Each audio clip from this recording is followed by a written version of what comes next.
Colosseum of crochet. तो हू बहू copy है ये रोम का कोलोसियम जो है, कोलोसियम ऑफ रोम।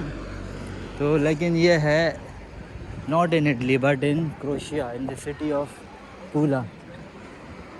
तो इसकी एंट्रेंस की तरफ अभी मैं जा रहा हूँ। आखिरी जो है 5-7 मिनट रह गए, जो एंट्री टाइम फिर बंद हो जाएगा। अच्छा, ये जो हमें 4 कॉलम्स या 4 बालकनीज़ नज़र आ रही हैं सामने, तो ये कहलाए जाते हैं चिस्तेरना। और ये जो है जब ग्लेडिएटर्स फाइट्स हुआ करती थी और जब यहाँ पर अंदर शो होते थे, जो कि 23,000 लोग उस वक्त बैठ के देखते थे एंशिएंट रोमन टाइम में, तो यहाँ से फुवारे और खुशबू, इतर की खुशबू, यहाँ से फुवारे किए जाते थे। और दुनिया का ये वो वाहिद वेल प्रिजर्व्ड एम्फी थिएटर है जिसके ये चिस्तेरने अभी तक बाकी हैं। स्टेडियम जो बनाए जाते थे, जो अब बनाए जाते हैं स्टेडियम मॉडर्न दौर में, तो वो ये ग्रीक टाइम से है, जब ग्रीक एम्पायर आज से 4,000 साल पहले ग्रीक के लोगों ने ओलंपिक्स शुरू किया था। तो ओलंपिक्स से ये कहानी शुरू हुई और फिर ग्रीक लोगों से सीखा, रोमियो ने, रोमन एम्पायर ने सीखा और फिर उनको देख के ये बड़े बड़े इस तरह के कोलोसियम बनाए। तो ये भी एक इतना बड़ा कोलोसियम था कि यहाँ पर 23,000, 20 से लेकर 23,000, 23,000 पीपल, स्पेक्टेटर्स एक साथ बैठते थे। और ये वही जगह है जहाँ पर मैं अभी वॉक कर रहा हूँ और जहाँ पर मैं अभी बैठा हुआ हूँ। तो ये वही जगह है जहाँ पर आज से 2000 साल पहले लोग यहाँ बैठ के सामने ग्लेडिएटर्स की फ़ाइट देखा करते थे, और स्लेव्स की फ़ाइट, और स्पेक्टेटर्स और जानवरों के साथ जो बड़े बड़े उनके कॉम्बैट्स होते थे, वो यहीं बैठ के, इसी जगहों पर बैठ के लोग देखते थे। वैसे स्कूल और कॉलेज में इतना ज़्यादा इंटरेस्ट नहीं था मुझे, कभी भी रहा नहीं हिस्ट्री में। तो अब जो है थोड़ा बहुत सफ़र और ट्रैवलिंग करके और इन चीज़ों को देख के, पुरानी हेरिटेज, हिस्टोरिकल साइट्स को, तो मेरा इंटरेस्ट बढ़ गया, इंटरेस्ट और भी जाग गया चीज़ों को, जो पुरानी चीज़ें थी, हिस्टोरिकल साइट्स, इनको देखने का। तो आज भी, और रोमन एम्पायर की जो हिस्ट्री गुजरी है 2000 साल, 2500 साल की, बिजेंतीनियों की और रोमन्स की, तो उन्होंने अपने रेन में, अपने एम्पायर में बड़े बड़े एम्फी थिएटर बनाए, रोम के अंदर और रोम से बाहर भी, इटली से बाहर भी। तो आज क्रोशिया के अंदर एक रोमन एम्फी थिएटर है, जिसे कहते हैं कि दुनिया के अंदर 6 नंबर का सबसे ज़्यादा वेल प्रिजर्व्ड एम्फी थिएटर है ये, जो अब तक अपनी बेहतरीन हालत में मौजूद है। तो उसको अभी देखने के लिए जा रहा हूँ। मैंने टिकट बुक की है ऑनलाइन, 10 यूरो का उसका टिकट है।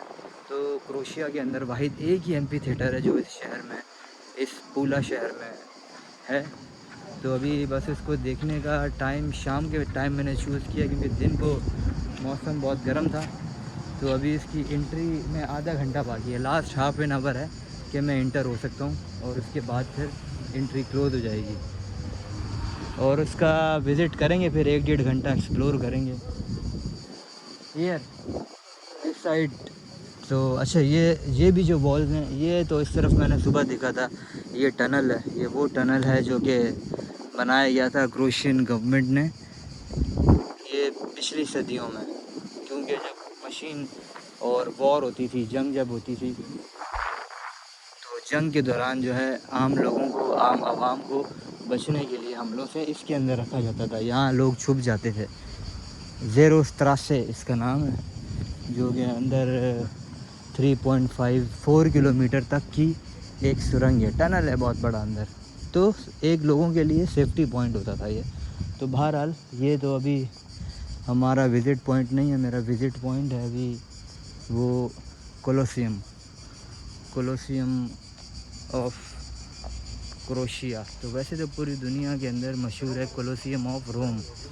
तो ये वाला जो कोलोसियम है, इसको बनाने वाले एम्परर का नाम था ऑगस्टस। शुरू उसने करवाया था, बाकी फिर ख़त्म उसने ही करवाया था जिसने रोम वाला ख़त्म करवाया था, वेस्पासियन, और फिर लास्ट उसका बेटा टाइटस।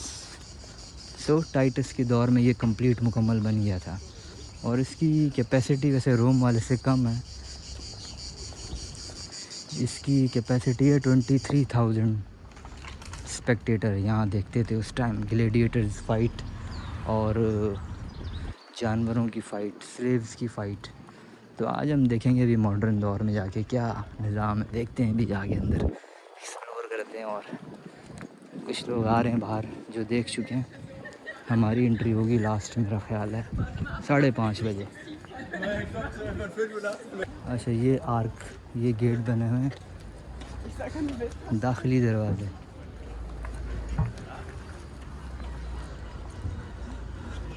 तो ये दाखिली दरवाज़े हैं वो जो 2000 साल पहले बनाए थे, क्योंकि इसकी तो इस शहर की क्रोशिया की हिस्ट्री तो 4000 साल से भी ज़्यादा पुरानी है। रोमन एम्पायर से बनने से भी पहले ये शहर आबाद था। तो उसके बाद जो है ये सिटी गेट यहाँ बनाए थे रोमियों के दौर में।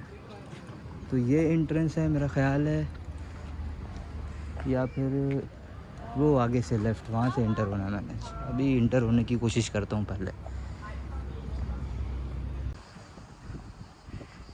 ये सामने लहरा रहा है क्रोशिया का झंडा।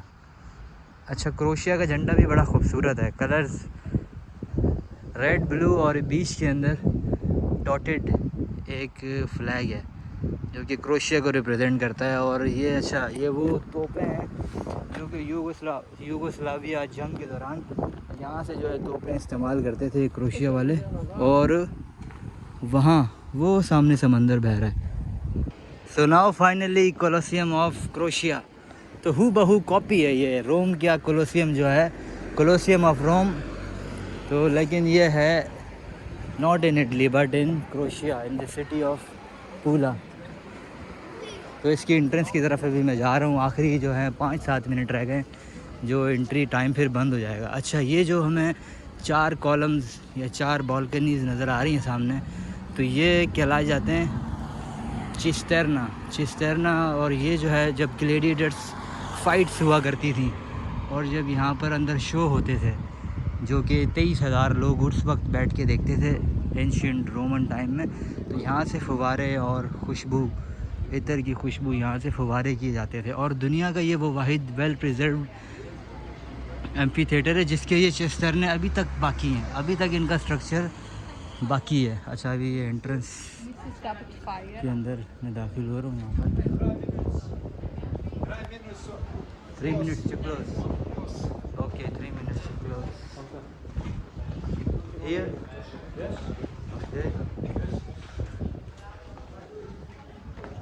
Good evening. Ticket. My here. Voucher here.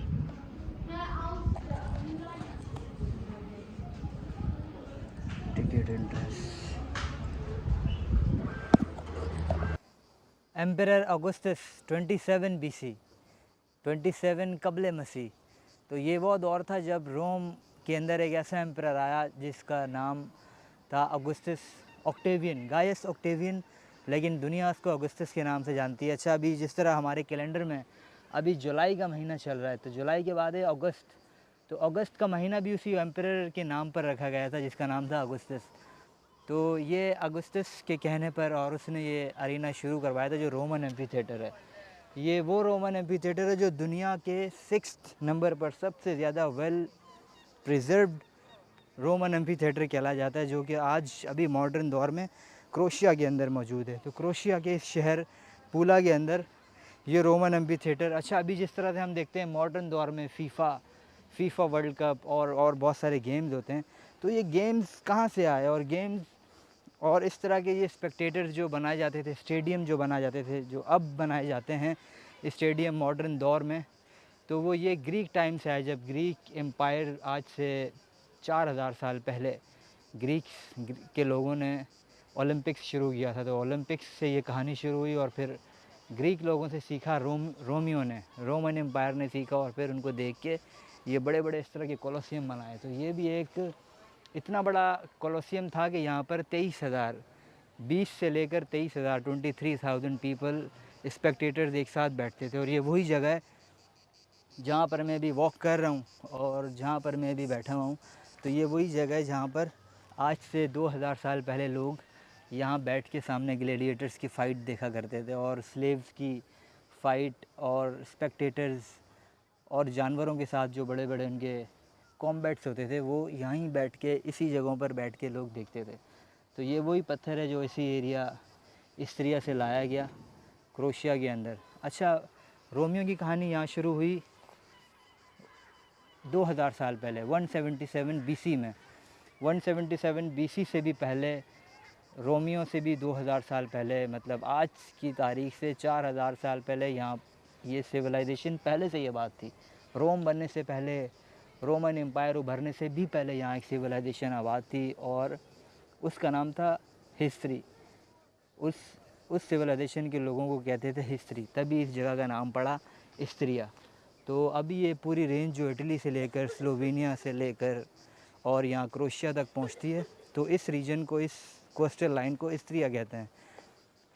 तो खैर ये मैं आपको बता रहा था कि जो आइडिया लिया है, जिस तरह फीफा वर्ल्ड कप होते हैं अब, और इसी फीफा वर्ल्ड कप और स्टेडियम को जो बनाने का आइडिया लिया गया वो इन रोमियो की आर्किटेक्चर से लिया गया, जो यहाँ पर इस तरह कोलोसियम बनाए जाते थे। चारों तरफ पूरे जो गोल 360 का एंगल है, यहाँ पर लोग बैठते थे और यहाँ पर ग्लेडिएटर्स फाइट, नीचे मैच होते थे। अच्छा, उन लोगों ने बनाए क्यों, रोमियो ने इस तरह के कोलोसियम बनाए क्यों और लोगों के लिए इतनी एंटरटेनमेंट का ज़रिया क्यों बनाया?